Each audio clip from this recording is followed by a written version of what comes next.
Guys, uh,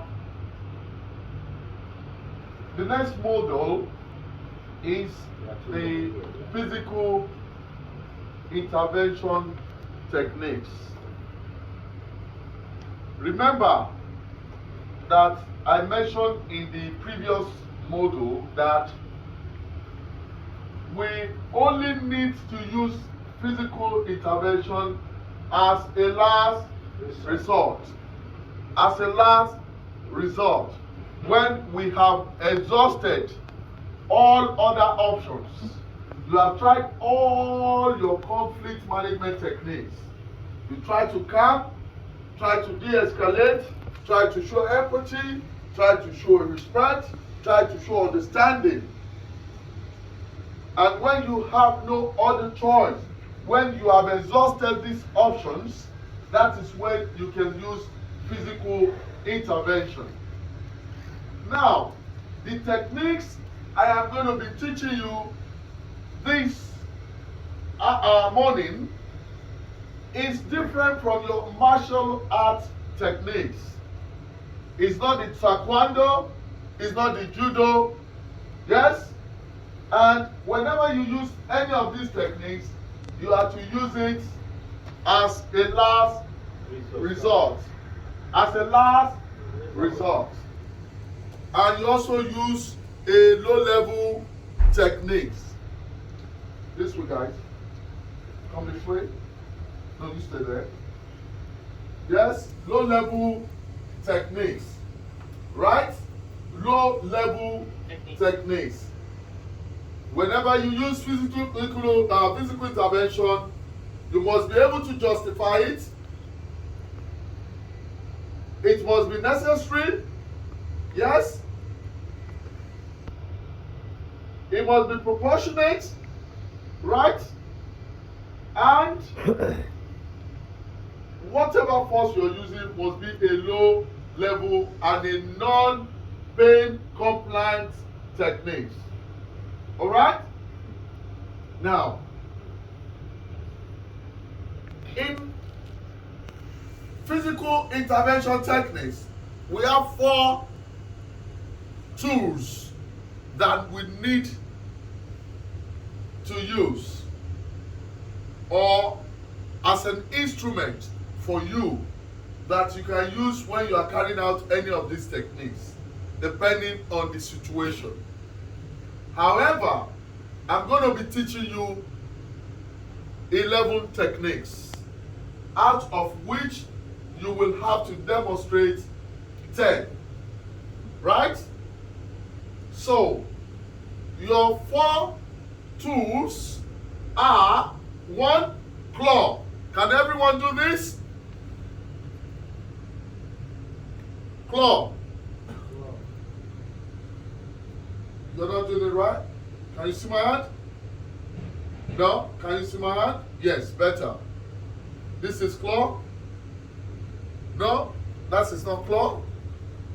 That is not claw. Can you see my hand? Can you see my hand? Claw. This is claw. Can I see your claw? Yes. That is claw. That's one tool. Then the second tool is your triangle. Can you do your hand? Please touch them together. Triangle. Can you see my hand? Crossing. Can you see this? Triangle. Now, the next one is tripod. As a security operative, this is how you are expected to stand at all times. You are more stable when you stand in this manner than when you stand like this. When you put your 2 legs together, someone can just put you easily. But when you stand in this manner, you're very firm to the ground. Do you agree with me? Yes, sir. Alright. Another tripod is this. If you stand in this manner, you are more stable, you're more firm on the ground than when you stand in this manner. Alright? So your third tool is the Tripod. Tripod. The last one is fishtail. Fishtail. Have you all seen the tail of a fish before? Alright, fishtail. Can you do your hand? Your top parallel to the other fingers. Hello, can you see my hand? Okay. Now, can you see? Parallel. So when you do your fishtail, can you see?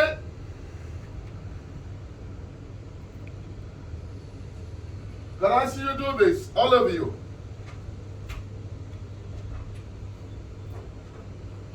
So when you are disengaging your hand from a harmful contact, you use your fish tail. You use your fish tail. Now, I'm going to be demonstrating the first techniques to you, and that is what you call finger tail. Can I have a volunteer, please? Saka. Now, finger tail. Now, he's going to serve as an aggressor. And he's coming. Yes? He's pointing at me. Now, do that. Can you see that? Yes. This is your position, right? So, as a security operative, using one of the techniques to disengage, what do? Step back.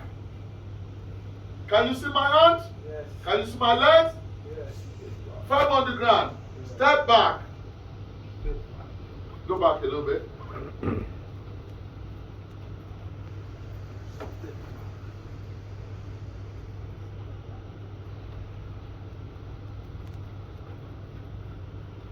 Do it again. Can you see? Finger pointing. Step back. Step back. Then the person will know that you're not taking it lightly. Yes? Yes, it's a command. Step back. I'll do it again. Good. Step back. Can you see that? Yes. All right. The next one. Now. Why did you do it? Step back. You could have said step back. No. Step back. You don't know whether after this I'm going to give you some blows. You don't know. So the command, step back. Yeah? Then the next one is single cross wrist grab. Come over. Single cross wrist grab. Single cross wrist grab. Cross. The two hand cross. Bring your hand. Now hold my hand. That's too tight. Just nicely and gentle. Single cross wrist grab. Yes? Now, what do you do first? Fishtail. Right? Now, you want to disengage from the harmful contact. Can you see that? Yeah. Again? Fishtail. Fishtail. Okay. Step back. Again? Yes. Every time. Every time. You do step back, unless the person is compliant, and we're going to get there. Now do this again, single cross. You need to look at this crossing. Yes, sir. Your fishtail, right? Step back. The next one is single parallel wrist grab. The other one was cross. This one is parallel. All right? Parallel. Parallel. Straight. Parallel. Yes? This is straight, right? Parallel. Fishtail. Alright? Can you see my hand? Yeah. Over the thumb. Fishtail first. Over the top. Step back. Can you see that? I'll repeat it. Fishtail. Over the top. Step back. Right? Now, the next one is double parallel wrist grab. Double. Yes. That do what? Let's recap. Okay, the cross. This is the cross. You can see. Yeah. So hands crossed. Fishtail. Fishtail. Over the top. Step back. Then the next one is parallel. Yes. Fishtail again. Over the top. Step back. Alright? Yes, sir. Now, the next one is double parallel wrist grab. Double parallel. Double parallel, right? Fishtail. You open it like a book. Step back. Can you see my legs and my hands?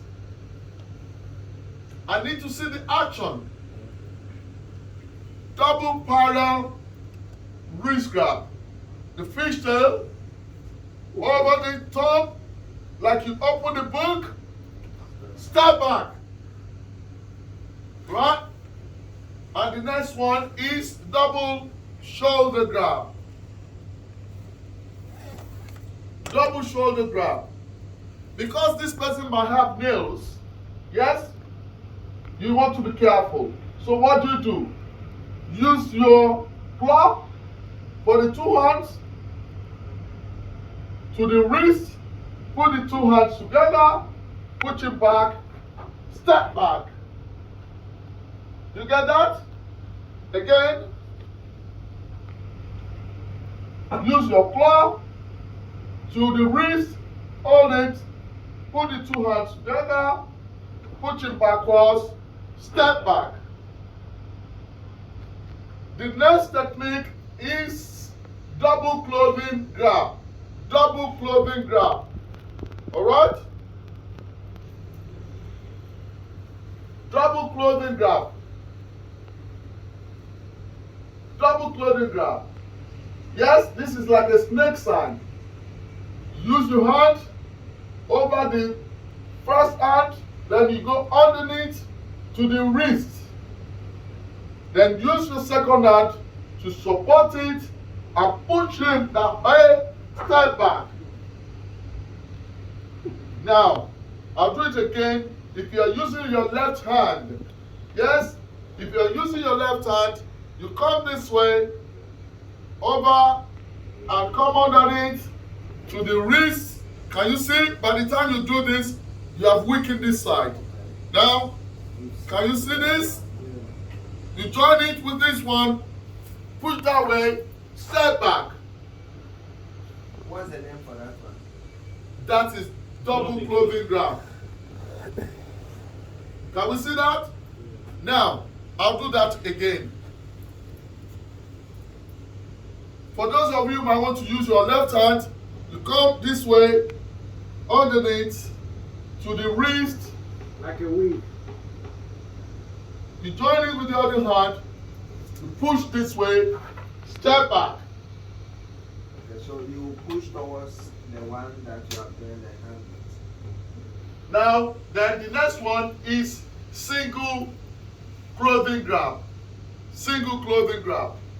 Now, you use the furthest hand. This is the furthest hand. It's closer to this hand here, yeah? You use the furthest hand to distract him. You raise it, he doesn't know what you want to do. Yes? You distract him. Then you use the claw of the second hand. You hold the wrist, you push him away, step back.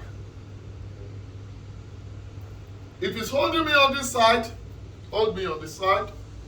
The furthest hand is this one here, the left hand here. You distract him, you use the claw of your right hand, hold his wrist, push him that way, step back.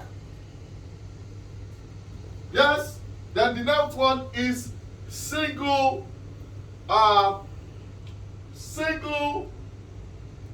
escort compliance. You use these techniques for somebody who is not aggressive, maybe he's had too much drink, or is just, disturbing people in the venue.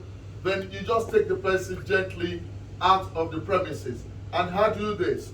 You use your claw, you hold him on top of his elbow. over the elbow. Yes? Can you see it? Go around, let them see it. Can you see it? Yeah. Claw, use your claw. Yes, to hold him, and use the other hand to show direction. Let's go. You've had too much drink today. You see it tomorrow, and you have a long day. This one is compliant. Because it's compliant, you don't need to say get back. Use your claw at all times. When you use grab, you might inflict injury or pain. Some people have sensitive skin. Yes, you might bruise them. So you don't grab them, you use your claw to hold them. Does that make sense? Then the next one is the shear restraint. Yes, restraint agitated. You use this method in case you have called in the police and the police is coming. You are waiting the arrival of the police and you need to detain that person. Sit down. Now, what you need to do, you put one of your leg behind the seat to support it, your feet down, get firm to the ground. Can you see my feet, guys? Yeah. Can you come around here and see it? Can you come around and see it? Come and see my leg. I'm using my knee to support the seat, right? Then you use your two hands. Yes? Your palm. Put it on the shoulder. Try to move a little bit. Try to move. Try to move. Yeah? You are restraining him. Yes? The more you try to move, he will be feeling uncomfortable. Yeah? If you are too tired, your colleague can support you and you can change. Alright? That's fine. Then the last two techniques is the What's the name of this one? shear restraint or restraint agitated. Now the last two techniques, we do that on the stairs. Right? You do that when you are supporting an unsteady person. Maybe your venue is on the second floor or the third floor, they need to climb, some stairs to come up. So two operatives will have to carry out that. Yes? So we're going to do that when we go to the stairs now.